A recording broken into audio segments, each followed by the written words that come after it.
後就為各位觀眾咧帶嚟2個作品啦，其中一個咧就係一個互動插畫嘅作品，觀眾咧就可以透過當中嘅互動元素啦，去理解多啲浸會大學啦喺科技啦、體育啦同埋文化啦、學生交流裏邊種種嘅日常小故事。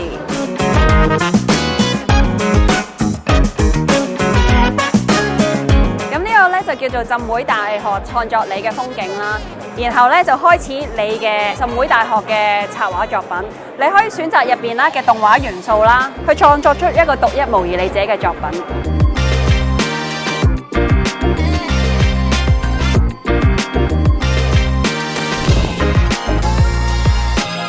呢個裝置係叫做 Pose Matching 啦，動作模仿啦，咁係嚟自我哋一個功夫數碼化嘅一個研究項目啦。咁我哋邀請咗差唔多40位嘅功夫師傅咧嚟做一個 motion capture 動作捕捉嘅記錄。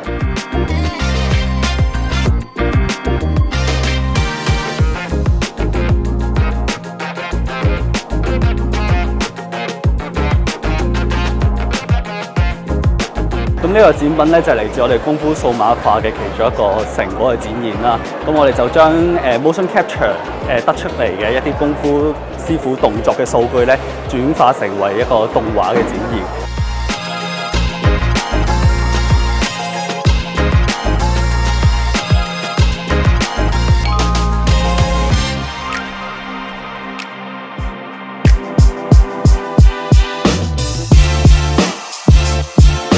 This time we have 2 interesting projects. The first one is our regular Metaverse project, but this time we have a new theme, the Halloween theme.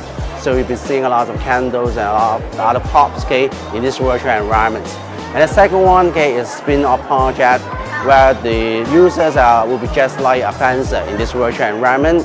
And through the use of AI, we're able to generate the second player with a matching posture.